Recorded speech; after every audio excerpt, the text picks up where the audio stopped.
What's going on, everyone? So we got a Luka Doncic update. So Luka Doncic is expected to sign a 4-year, $229 million contract, which would be massive if he does it.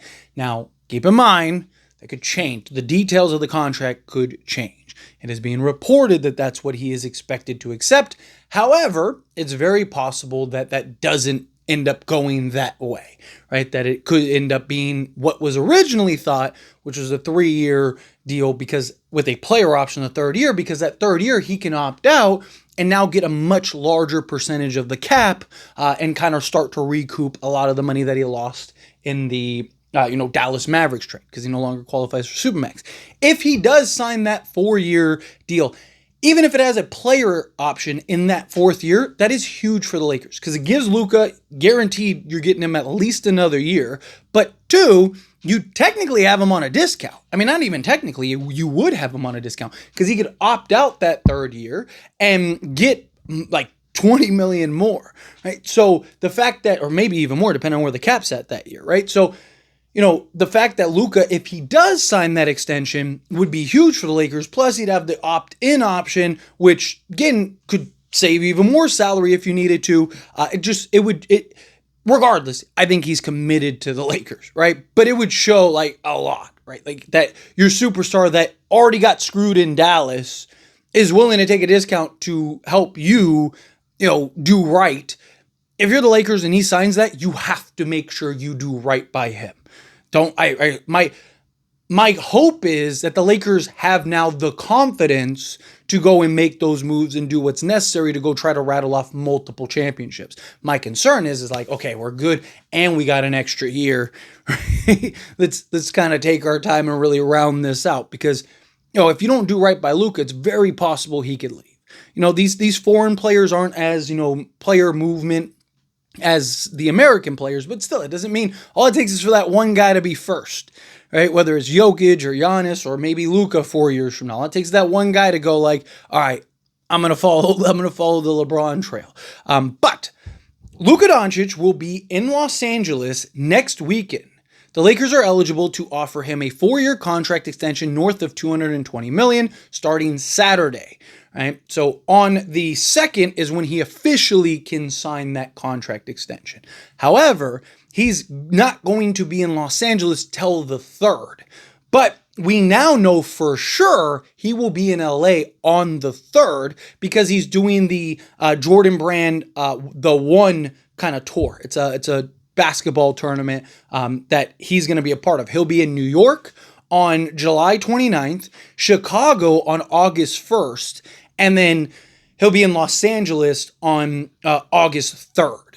And that is when he is expected to sign that contract. And this comes from Luka himself. He says, he posts himself, New York City, Chicago, LA, see you soon. And then it's the image of the One logo because it's a one-on-one basketball tournament. So a global tournament to crown the best one-on-one players in the world is what the tournament is called. And Luka himself is going to be out there. So, of course, this means and leads many to believe that he is going to sign his extension on the 3rd. There were already talks, and the Slovenian head coach, right, he even relayed that, like, hey, I expect him back August 4th after he has already done all his obligations and stuff with the Lakers, right? So he is expected to sign that extension, which would now put the Lakers with Luka. And like I said, now it would give you that boat of confidence. It would put you in this sense of like, okay, we got the guy now, and there's none of that, like, anything hanging over your head. Right? I don't think there was. There were reports early that like, oh, Luka might not, like, he was always going to sign, right? Like, he was. I would have been probably as surprised as when we traded for Luka if we got the news that he was not signing and was going to opt into free agency. Right? And again, look, nothing is official until it happens. Everyone's under the assumption that he's going to go and sign it, and then that's going to be that. But there's always the possibility that something ends up happening that's not the case, or the details are off. Right now, I imagine that there will be like incentives and all that stuff. If he wins MVP, he'll get X amount of money. If he wins, finals MVP, he'll get X amount of money. If he gets all NBA, right? Like I'm sure there will be incentives to where he'll probably make $70 million a year from the Lakers, especially with Mark Walters now, right? Like I'm sure that there's going to be all kinds of incentives for him of like, hey, do right by us, and that could even be a way for that, player option year. Right? It could be something where maybe he has a bunch of incentives and you give him like some easy incentives to hit to where it's like, hey, but point is that I think that this is huge for the Lakers on several fronts. Obviously, it gives you your superstar, gives you your franchise guy, gives you the guy that you now can move and usher in the next 8 to 10 years with, where there was that concern, right? There were those questions previously. Anthony Davis, I love Anthony Davis, but one, he was getting older, and it was like, okay, when LeBron retires, are we going to be able to build around an older Anthony Davis? And two, again, as much as I love Anthony Davis, there were questions on him taking the reins. There were questions on him being the guy. There were moments where you watched it and you were like, he's the guy. Like this, it's very clear. But then there were moments where you're like, yeah, we need to get that guy.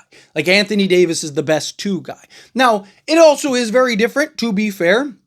It is very different when you have a guy like LeBron James on your team and the gravity that he holds and him being just the betterer of the two. So it's like, it's easy to default to LeBron. You've seen it his whole career. Even guys like Dwayne Wade, Chris Bosh, Kevin Love, Kyrie Irving, everybody. It doesn't matter who's on his team. He is so good and that gravity is so strong that it's easy to just default to LeBron. I mean, how many times have we seen when we're in trouble, just give the ball to LeBron and get out the way?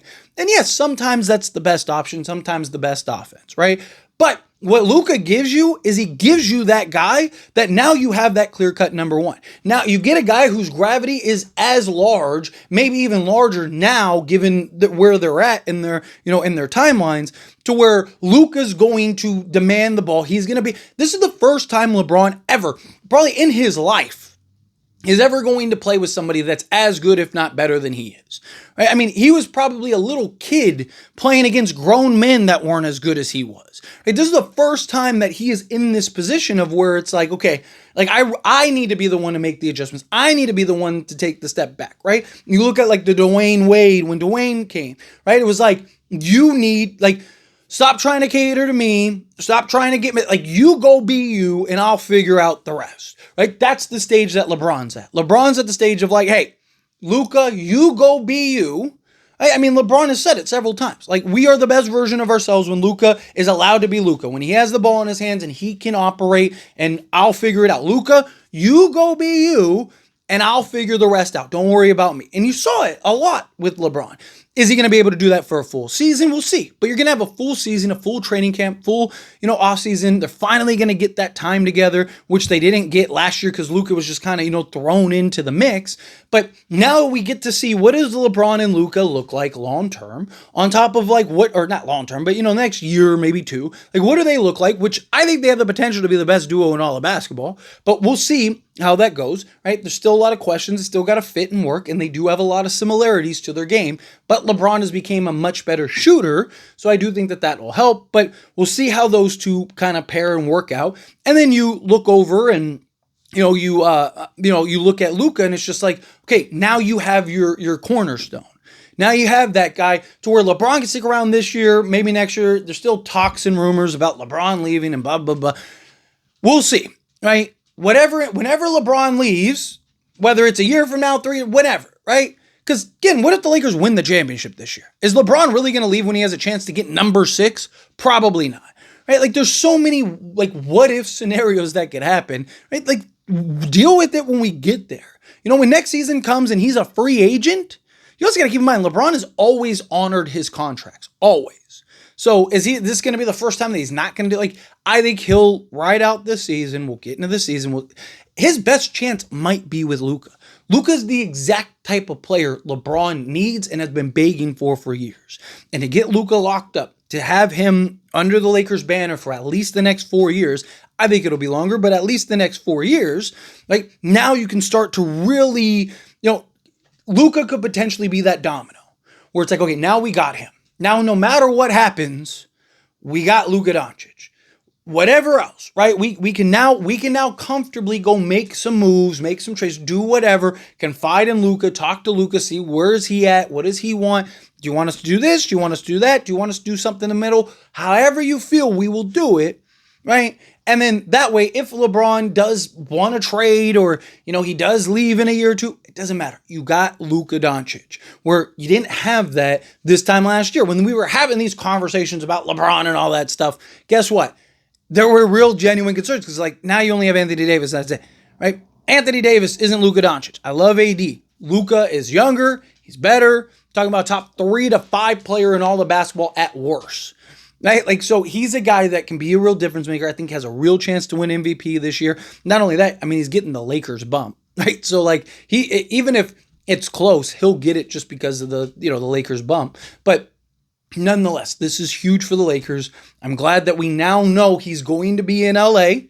Because there's a lot of talks about him. He was supposed to go to LA, but it was like, okay, when is he going? Is he going to sign it? Okay, how is this going to work? Well, now we officially know from Luka that he'll be in LA on August 3rd. Expect that to be signed. So we're basically a week away from Luka Doncic being a Laker long term. Let me know your thoughts and opinions down in the comments. That being said, if you haven't liked this video, hit that like button. Helps me a lot. It's me enjoy these types of videos, and I truly appreciate it. Not subscribe channel, hit that subscribe button. Turn on the bell notifications. Appreciate y'all. See you in the next one. Thank you.